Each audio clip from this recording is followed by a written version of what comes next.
जय हिंद साथियों। हम लोग इस समय एनसीईआरटी की कक्षा 10 की गणित पढ़ने जा रहे हैं, जिसमें पहला अध्याय है वास्तविक संख्याएं। उस पहले अध्याय के प्रश्नावली 1.1 के पहले सवाल को हम देखने जा रहे हैं। क्या है? देखिए, प्रश्नावली 1.1 है। पहले का निम्नलिखित संख्याओं का एचसीएफ। एचसीएफ का मतलब हाईएस्ट कॉमन फैक्टर, जिसको हम लोग संक्षिप्त में कहते हैं मासा। मासा का मतलब महत्तम समापवर्तक। मासा का मतलब यह मत समझिए कि महत्तम समापवर्त। महत्तम समापवर्त अलग चीज है। हमारे महत्तम समापवर्त और लघुत्तम समापवर्तक वाले वीडियो को देख सकते हैं, वहां आपको स्पष्ट समझ में आ जाएगा। यहाँ एक मतलब है कि महत्तम समापवर्तक ज्ञात करने के लिए यूक्लिड विभाजन एल्गोरिथ्म का प्रयोग कीजिए। पहला सवाल है 135 और 225, दूसरा 196 और 38 220 और तीसरा 867 का 255। तो हम लोग पहले सवाल को डिस्कस करेंगे। पहले सवाल को हम लोग हल करेंगे। हल नंबर किसको? पहला सवाल को हल करेंगे। तो इसको बनाने के लिए हम लोग क्या करें, इस दोनों में से जो छोटी से क्या होता है पहला, उसको हम लोग बनाते हैं भाजक। जो बड़ा वाला होता है उसे बनाते हैं भाज्य। तो चलिए हम लोग बनाते हैं 135 को बनाते हैं भाजक और 225 को बनाते हैं भाज्य और भाग देना शुरू करते हैं। आप जानते हैं कि बार बार भाग करने की क्रिया को, यानी बार बार यूक्लिड विभाजन प्रमेयिका को लगाने की क्रिया को ही यूक्लिड विभाजन एल्गोरिथ्म कहते हैं। यूक्लिड विभाजन एल्गोरिथ्म का प्रयोग हमेशा मौसा ज्ञात करने के लिए ही किया जाता है, जो कि आप लोग बच्चा क्लास में मतलब 6-7 में थे जब लसा पढ़े तो मासा तुरंत पढ़े थे हम लोग। देखिए कितना बार मिल जाएगा, एक बार में, दो बार में तो अधिक हो जाएगा ना। तो 135 आएगा, तो 5 में से 5 घटा 0, अब 12 में से 3 गया 9, और 1 घटेगा तो क्या आएगा? 0। काट को नहीं 0 या कुछ लिखिए ही मत, 90 आएगा। अब इस 90 शेषफल हो गया ना, तो शेषफल को बनाते हैं भाजक, अब भाजक को बनाते हैं भाज्य, यानी 135 को बना दिए हम क्या? भाज्य। ठीक है, अब इसे भाग करें, कब बन जाएगा जी? तो एक बार में 90 घटाएंगे तो 5 और 13 में से हो गया 4। आगे कुछ 0 बचेगा तो 0 नहीं लिखेंगे, यहाँ लिख दिया है कि हम मत लिखिए, कोई जरूरत नहीं है। अब ये हमारा शेषफल हो गया, तो शेषफल को बना दीजिए भाजक, आज जो भाजक है उसे बना दीजिए भाज्य। कितने बार बन जाएगा? 2 बार में 90, शेषफल आ गया 0। तो हम भाग की क्रिया कितने बार किए हैं? 3 बार किए हैं, यही कहलाता है। तो यही पर आप लिख दीजिए एचसीएफ। एचसीएफ कितना हुआ? 45 आंसर। या कुछ लोग ऐसा पसंद नहीं करते हैं तो उनके लिए भी है, ऐसे बना लीजिए। अच्छा, इसी को रफ पर बना के, चाहे यही को बनाकर इसको ऐसे लिख दीजिए। इसमें आपको थोड़ा दूसरे मार्ग का प्रयोग कराएं। देखिए इसमें पहले से भाज्य को है 225, तो ऐसे लिखिए 225 बराबर, यानी भाज्य बराबर क्या होता है? भाजक। 135 भाजक गुणे भागफल 1 प्लस शेषफल। शेषफल कितना है? 90। यह यूक्लिड विभाजन प्रमेय क्या आएगा? एक बार पहली बार, फिर दूसरा बार क्या लगा? यहाँ पर 135 को क्या बना दिए? भाज्य। भाज्य का हमारा क्या है? 90। भागफल कितना है? 1। शेषफल कितना है? 45। ये भी लिख सकते हैं। फिर तीसरा काम क्या लगा है? यहाँ पर भाज्य 90 भाजक 45 गुणे भागफल 2 प्लस शेषफल। तो यहाँ पर एचसीएफ कितना आ गया? तो 45 आंसर। या इस तरीका से बनाइए या इस तरीके से बनाइए, दोनों ही सही है, क्योंकि इसी को करके हम लोग इसको लिखते हैं, इसलिए ये भी सही है, यही प्राथमिक है। आप ऐसे बनाइए, कोई दिक्कत नहीं है, ऐसे बनाइए तभी कोई दिक्कत नहीं है, जैसे मर्जी वैसे बनाइए, दोनों ही सही है। ठीक है, लेकिन जान लीजिए कि बिना इसके किए हुए हम लोग इसको नहीं करते हैं, तो यही मेन है। ठीक है, अब चलते हैं दूसरे सवाल का हल देखते हैं हम लोग। दूसरा सवाल क्या कर रहा है? 196 में भाग से भाग करते हैं 38 220 में, तो भाग करते हैं कितना बन जाएगा जी? पहले तो देख लेते हैं, लगभग इतना 2 बार में जाएगा चाहिए। 2 कब 2 2 18 जाएगा चाहिए। 2 बार देख लेते हैं। 2 6 12 का 2 हासिल 1, 2 6 12 का 2 हासिल 1 और 2 9 18 को 19 के हासिल 1। बेसी हो जा रहा है जी, एक बार में जाएगा, सॉरी यहां जाएगा एक बार में, एक बार में ले जाते हैं। कितना बार में? 196 घटाएंगे तो कितना आएगा? 12 में से 6 और 17 में से 9 हो जाएगा 8, 1 घटेगा 1, 186 उतरा कितना 2। आपका बार में जाएगा, लगभग लगता है 9 बार में जाएगा 9। तो चलिए 9 छके 54 हासिल 5, 9 81 5, 86 6 हासिल 8, 9 8 9 8 17, 12 में से 4 गया 8, 15 में से 6 गया 9, ये हो गया 0, ये भी 0। ये क्या उतरा जी 0। आप कितने बार में जाएगा, लगभग 5 बार उनको लगता जाएगा 5। 5 के 30 के 0 हासिल 3, अब 5 45, 3 48 हासिल 4, अब 5 4 9, घटाएंगे तो आएगा हमारा 0। तो हमारा क्या हुआ, हमारा भाजित नहीं हुआ ना 196। तो हम लिख देते हैं हमारा मसा यानी मसा लिखिए चाहे एचसीएफ लिखिए। तो लीजिए हम एचसीएफ लिखते हैं। एचसीएफ हमारा कितना आया 196। यही हो गया आपका आंसर। अगर इस तरह लिखना चाहिएगा तो भी लिख दीजिए, लीजिए कि 38 220 बराबर 196 गुणे 195 प्लस 0, इसलिए एचसीएफ कितना आ गया 196 आंसर। तो एक बार बार हम कह रहे हैं, बिना इसके कि आप इसको नहीं लिख सकते हैं, इसलिए आप ऐसे ही बनाइए, यही लिखिए, यही बेस्ट है।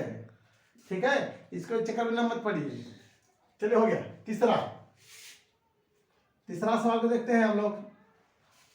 क्या है 867 और 255 का। तो 255 से हम भाग करेंगे 867 में, कितने बार में जाएगा तो चेक करते हैं।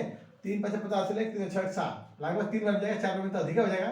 3 5 15 हासिल 1, 3 5 15 1 16 के 6 हासिल 1, 3 6 1 7, घटाएंगे तो 2 0 1 102। ये हमारा शेषफल हुआ। नहीं करना ना, तो फिर पता है ना कि जब शेषफल बचता है तो शेषफल को बनाते हैं भाजक, आप भाजक को बनाते हैं भाज्य, आप भाग की क्रिया आगे बढ़ाते हैं। तो 102 दूनी 204, घटाएंगे तो आएगा 1 और 1 51 आएगा। फिर 51 को बनाएंगे तो 102 कितने बार में जाएगा 2 बार में 102, ये आ गया 0। काट कुट लिख सकते हैं लेकिन लिखने का अब जरूरत नहीं है आवश्यक थी। तो हम लोग क्या लिखेंगे सीधे एचसीएफ हमारा। एचसीएफ कितना आया, किससे भाग हुआ 51, यही आंसर। अंतिम जो भाजक होता है ना यूक्लिड विभाजन एल्गोरिथ्म में, मतलब यूक्लिड विभाजन प्रमेय का बार बार लगाते हैं, तो जो अंतिम भाजक होता है वही हमारा एचसीएफ होता है। अंतिम भाजक याद कीजिएगा, अंतिम भाजक, यहाँ पर भी अंतिम भाजक ही एचसीएफ होता है। यही आपका आंसर। इसको भी चाहे जैसे लिख सकते हैं, बता चुके हैं आपको, आप लिख लीजिए चाहे मत लिखे, ऐसा कर लीजिए, यही आपका एचसीएफ है, यही यूक्लिड विभाजन एल्गोरिथ्म है। अब हम लोग चलते हैं सवाल नंबर 2 पर। 2 देखते हैं क्या है, दर्शाइए कि कोई भी धनात्मक विषम पूर्णांक 6q+1 या 6q+3 या 6q+5 के रूप का होता है जहाँ q कोई पूर्णांक है। ये सवाल बहुत ही बेहतरीन है, यहाँ थोड़ा कॉन्सेप्चुअल है, कॉन्सेप्ट वाला चीज है, थोड़ा इसको अच्छे से समझेंगे हम लोग। तो क्या करेंगे, ध्यान से दिखिएगा क्या बताना चाह रहा है, हम लोग क्या समझाना चाह रहे हैं, इसको समझिए। कह रहा कई धनात्मक विषम पूर्णांक, पूर्णांक तो पढ़ा दिए हैं, वीडियो में देखे होंगे पीछे कि पूर्ण संख्याओं में धनात्मक और ऋणात्मक मानों के समूह को या समुच्चय को पूर्णांक कहते हैं। उसमें भी कौन पूर्णांक लेना है, धन पूर्णांक। धन पूर्णांक का मतलब प्राकृतिक संख्या, उसमें भी कौन विषम, मतलब 1 3 5 7 9 11 ऐसे। उसमें क्या कह रहा है कि अगर उसमें 6q+1 में ध्यान रखिएगा 6 भाजक है, q भागफल है, एक शेषफल है। बता रहा है कि यदि आप कोई विषम पूर्णांक ले लीजिए, जैसे मान लीजिए 1 ले लीजिए या 3 ले लीजिए, चाहे 5 चाहे 7 चाहे 9 चाहे 11 या 13 या 15 या 17 चाहे 19, उसमें यदि 6 से भाग कटे है ना तो शेषफल या तो 1 आएगा या शेषफल 3 आएगा या शेषफल 5 आएगा, यही 3 आएंगे, इसके अलावा कुछ नहीं आएगा। यही हमें साबित करना है। आप अपने मन से भी लेके देख लीजिए। आप जैसे अगर 1 में 6 का भाग करेंगे तो शेषफल 1 आएगा, 3 में भाग करेंगे तो 3 आएगा, 5 में भाग करेंगे तो 5 आएगा। अगर 7 में भी भाग करते हैं विषम संख्या में 6 से तो वो शेषफल 1 आएगा। अब देख लीजिए अपने मन से, एकदम सही है। अब इसको हल कैसे करेंगे देखते हैं। तो कोई भी धनात्मक पूर्णांक बना हो तो क्या मानेंगे, आप x भी मान सकते हैं, हम लोग a मानेंगे क्योंकि a का प्रयोग करता है यूक्लिड विभाजन प्रमेय में भाज्य के लिए, तो हम वही प्रयोग करने जा रहे हैं। माना कि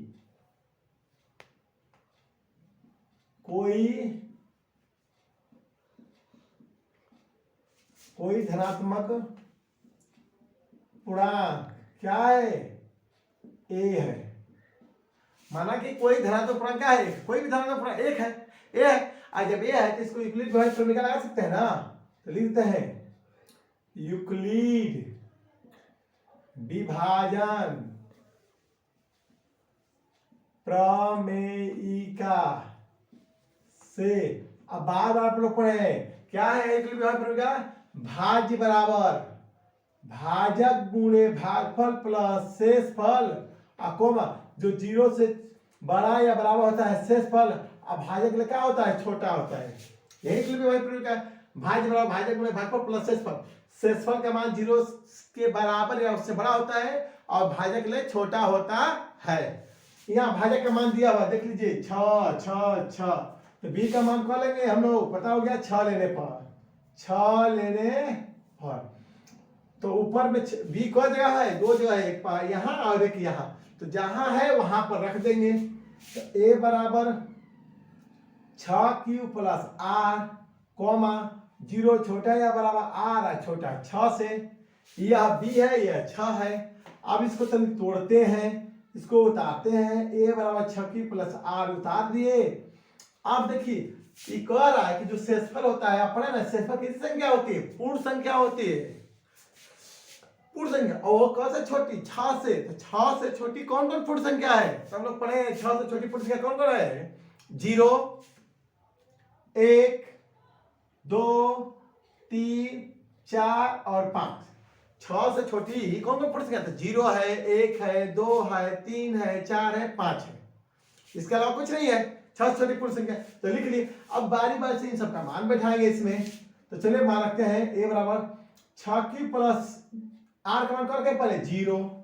अब जानते हैं किसी कोई संख्या किसी एक ना, जैसे हमारे सिक्का को उछालते हैं तो या तो हेड आता है या टेल आता है, कोई एक बार में एक ही ना आता है, तो या तो शेषफल 0 आएगा या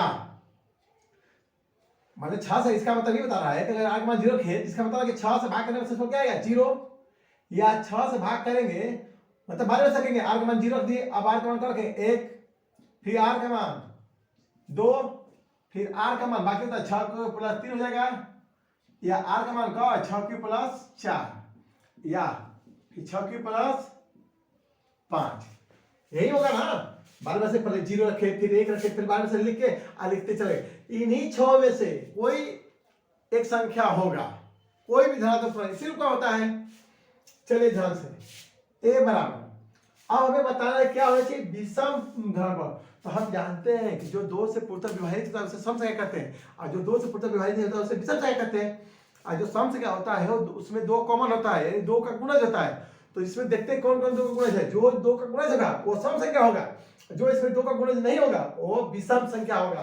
तो 6q प्लस 0 में 6q प्लस 0 जोड़ेंगे तो 6q आएगा, और 6q को हम लोग ऐसे लिख सकते हैं 2 × 3q, कि 2 में 3q को गुणा कर 6q आएगा, यानी 6q 0 को छोड़ दीजिए, 0 का मतलब कुछ नहीं, तो 6q ये 2 का गुणज है ना, तो यानी यह सम संख्या है। इसमें देखिए यह इसमें 2 कॉमन है लेकिन यहाँ कॉमन नहीं है, तो इसको कॉमन नहीं करेंगे 6q प्लस 1। चालाकी वाली बात क्या है देख लीजिए, यहाँ पर लिखा हुआ है ध्यान से, उसको भी समझ रहे कोशिश करना, उसको छूना नहीं है क्योंकि यहाँ कॉमन है ही नहीं। इसमें देखिए कॉमन है, 2 से भाग करेंगे तो देखिए 2 कॉमन करेंगे तो क्या आएगा, इसमें 3q होगा, इसमें 1 बचेगा, कॉमन का मतलब था भाग। 6q में 2 का भाग करेंगे तो क्या आएगा 3q, और प्लस 2 में 2 का भाग करेंगे कितना आएगा 1, यानी गुणा करके जांच कर लीजिए, 2 में 3q का होगा 6q और 2 में 1 होगा तो 2, ये भी 2 का गुणज है, या 3 का गुणज है, लेकिन 3 की गुणज से हमें मतलब नहीं है, हमें मतलब 2 का गुणज, 2 का गुणज है तो सम, 2 का गुणज नहीं है तो विषम। तो यहाँ 3 नहीं कॉमन करेंगे, 2 करेंगे तो 2 कॉमन है ही नहीं है, तो इसको छोड़ देंगे। इसमें 2 कॉमन है तो 3q प्लस 2 बचेगा, इसमें कॉमन नहीं है 2 तो इसको उतार देंगे। तो दिख रहे हैं 3 वो 2 का गुणज है, बाकी 3 वो 2 का गुणज नहीं है। तो यहाँ एक बात लिखेंगे हम लोग, यहाँ आप या कर लीजिए, पीछे बराबर आ गया, चूंकि लिखेंगे ना ए क्या है, कोई धनात्मक क्या है विषम पूर्णांक है, विषम पूर्णांक है। आज जब विषम पूर्णांक है तो विषम पूर्णांक का जो 2 का गुणज ना हो तो इसमें जो 2 का गुणज है उसी को छाप लीजिए, इसलिए 2 गुणज, ये तो 2 गुणज है इसको छोड़ देंगे, ये 2 गुणज नहीं इसको छाप लेते 6q प्लस 1, या और कौन नहीं है 6q प्लस 3 और कौन नहीं है 6 प्लस 5 यही 3 लेना है। आए आ गया ना, तो इसी को यहाँ प्रूफ लिख दीजिए, प्रूफ लिख दीजिए। अच्छा अतः लिख दीजिए, अतः आ गया ना, अतः वही भी तो छाप देंगे यहां से लेके और यहां तक छाप देंगे। अतः कोई भी धनात्मक डॉट डॉट डॉट यहां से ले लीजिएगा, कहां तक छपेगा, पूर्णांक है, छाप दीजिएगा। बस आपका यही आपका उत्तर हो जाएगा, यानी यही प्रूफ हो गया, यही सोल्व हो गया। आप यही दर्शा दिए, ठीक है, बढ़िया से देख लीजिए, स्क्रीनशॉट ले लीजिए। आप क्वेश्चन नंबर चलते हैं 3 पर। नंबर 3 को देखते हैं। किसी परेड में, परेड देखे हैं जहाँ अपने स्कूल में भी परेड होता है, पीटी परेड, आर्मी में भी होता है। परेड में 616 सदस्यों वाली एक सेना की टुकड़ी को 32 सदस्यों वाले एक आर्मी बैंड के पीछे मार्च करना है। देखे आर्मी बैंड पार्टी जो अभी 26 जनवरी को जो हुआ था, देखे होंगे समारोह दिल्ली में, वैसे ही मार्च करना है। दोनों समूहों को समान संख्या वाले स्तंभों में मार्च करना है और उन स्तंभों की अधिकतम संख्या, देखिए यहाँ किसकी पूछ रहा है, अधिकतम संख्या क्या है जिसमें वो मार्च कर सकते हैं। अधिकतम को ही हम लोग कहते हैं महत्तम। महत्तम संख्या पूछ लिया, इसका मतलब हमसे मौसा पूछ रहा है, सीधे क्या पूछ रहा है, मौसा। तो हम लोग सीधे निकालेंगे इसका मौसा। तो क्या किसका कितना मौसा निकालेंगे, 616 और 32 का। तो 32 और 616 का मौसा निकालेंगे, कितने बार में जाएगा, एक बार में 32।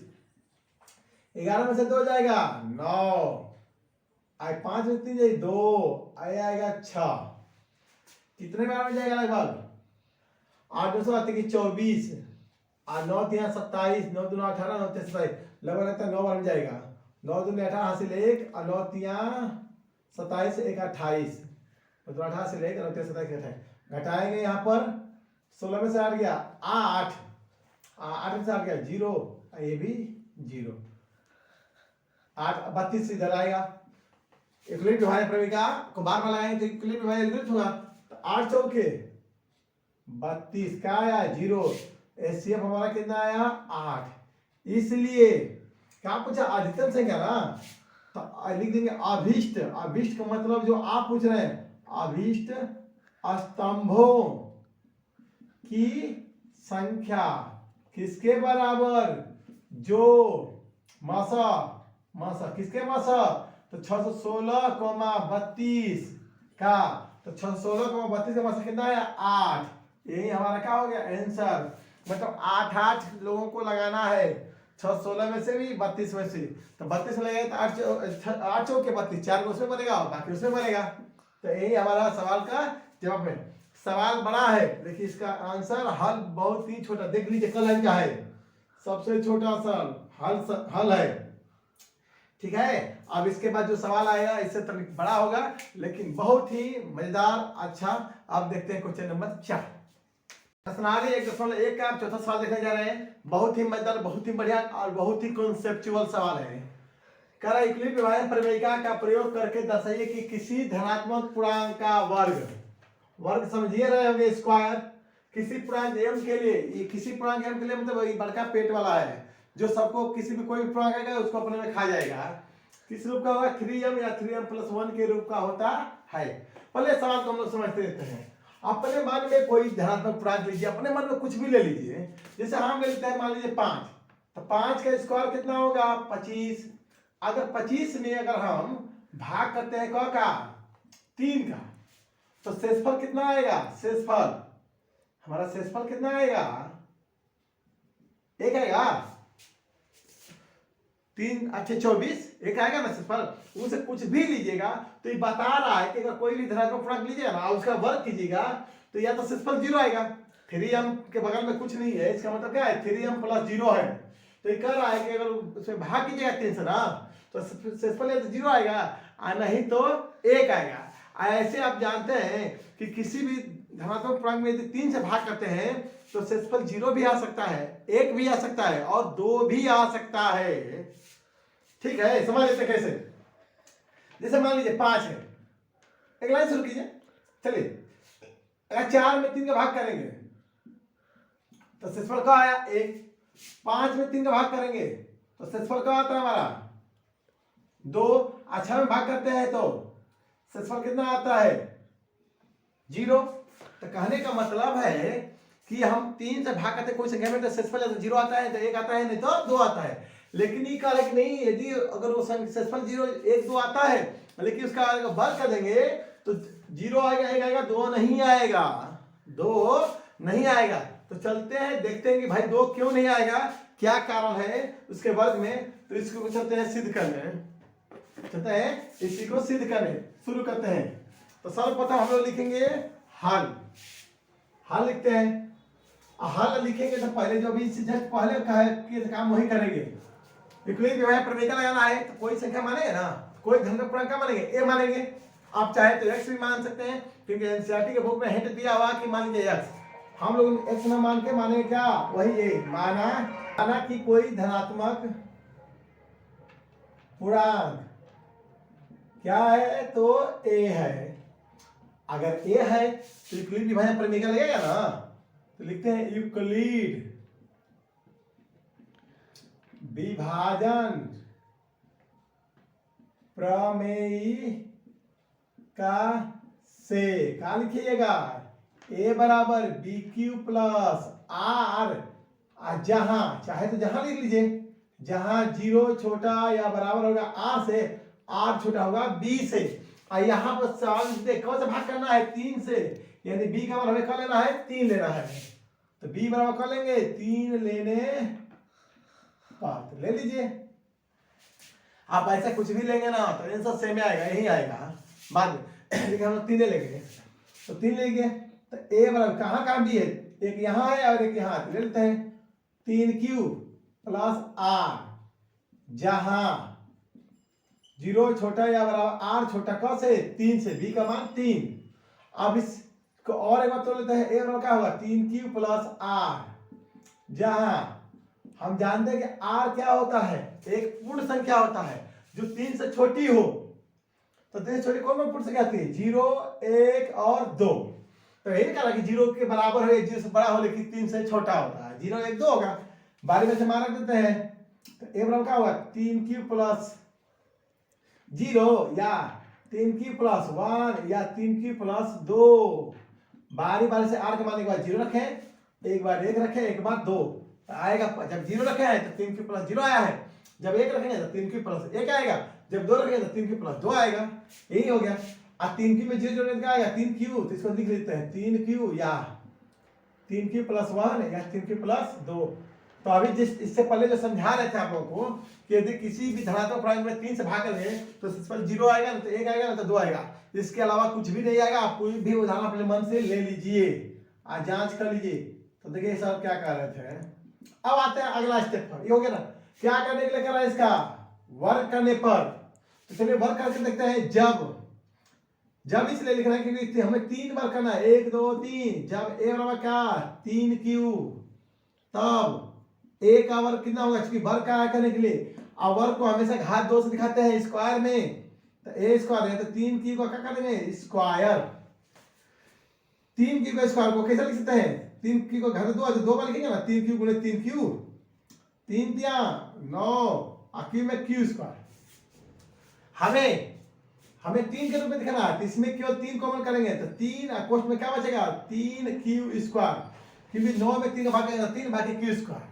ठीक है, कोई दिक्कत। इसको समझते हैं पहले।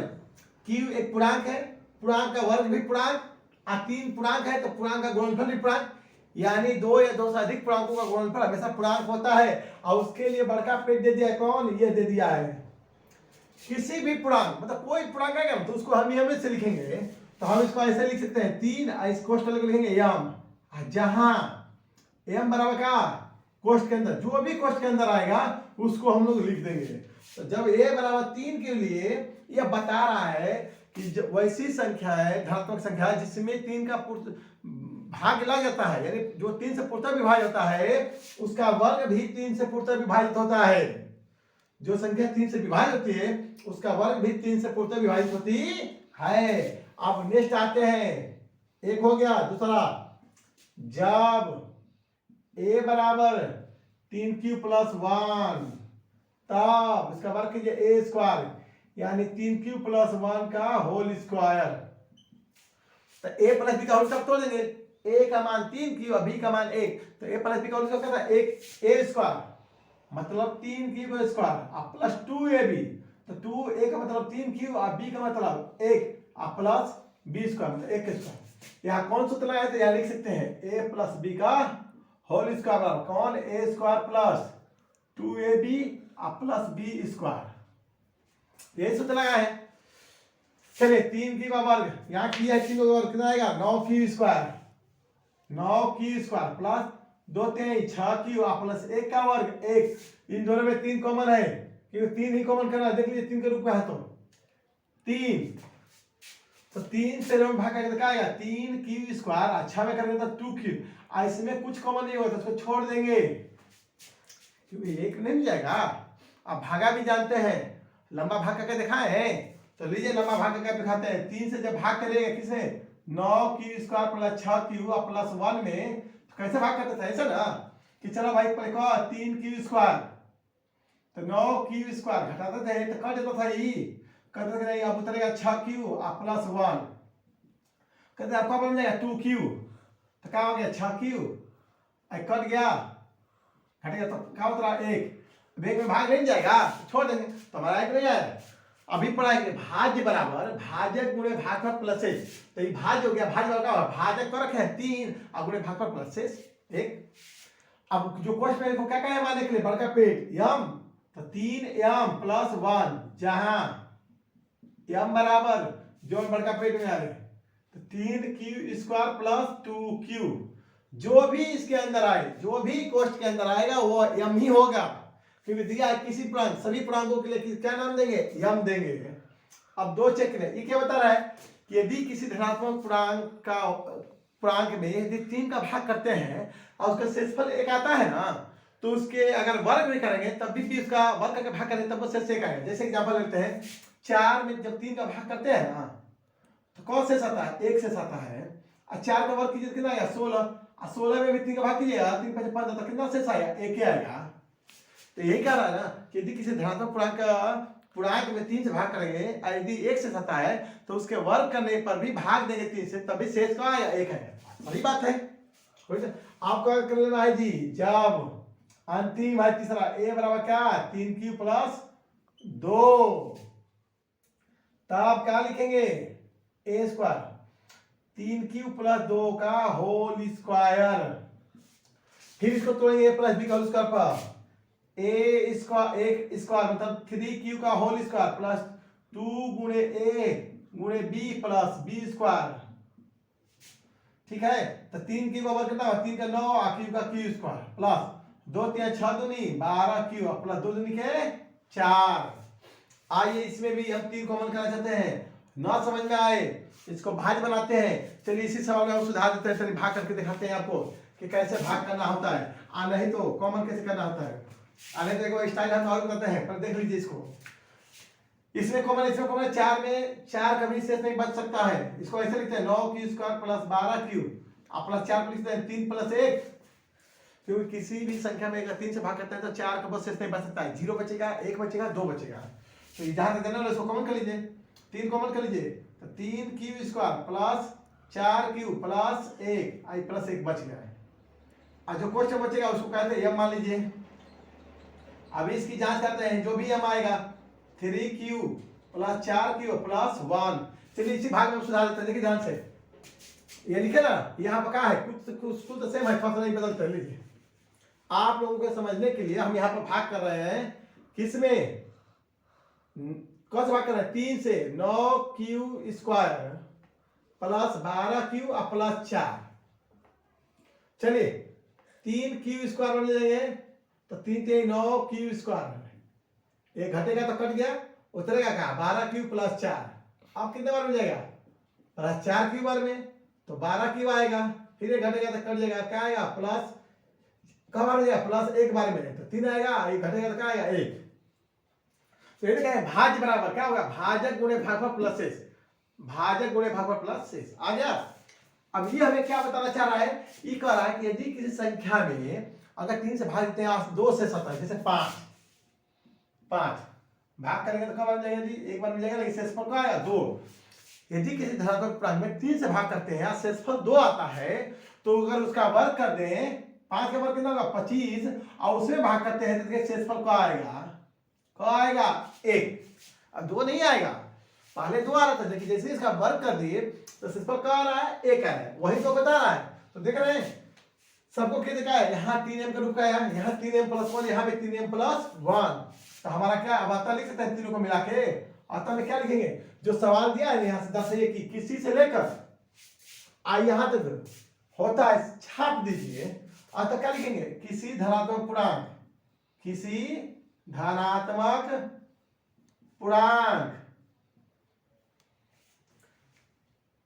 का वर्ग क्या होगा, किसी पूर्णांक m के लिए, किसी पूर्णांक m के लिए क्या आएगा 3m या 3m+1, देख लीजिए 3m, ध्यान से 3m+1 आएगा, 3m+1 ही आया है, 3m या 3m+1 के रूप का होता है। ये हमारा क्या हो गया सोल्ड, या इसी को आंसर लिख दीजिए, या सोल्ड लिख दीजिए। ध्यान से देख लीजिए, इसका स्क्रीनशॉट ले लीजिए, बहुत ही बेहतरीन, बहुत ही मजेदार, एकदम अच्छा कॉन्सेप्चुअल। इसको लास्ट में निष्कर्षतः हम ये बता देते हैं आपको कि कोई भी धनात्मक पूर्णांक लीजिएगा, यदि उसमें 3 से भाग करते हैं तो शेषफल 0 या 1 या 2 आता है, लेकिन उस धनात्मक पूर्णांक का यदि वर्ग कर देते हैं और उसमें भाग करते हैं तो शेषफल केवल 2 ही आता है, एक 0 आता है और एक 1 आता है, 2 कभी नहीं आता है उसके वर्ग में। ठीक है, यही इस सवाल हमको समझाना चाह रहा था, बताना चाहता था, इसी को हम लोगों ने सिद्ध किया है। आज के लिए इस अध्याय में बस इतना ही, अगला सवाल को अगले वीडियो में बताएंगे। आज के लिए बस इतना ही, धन्यवाद।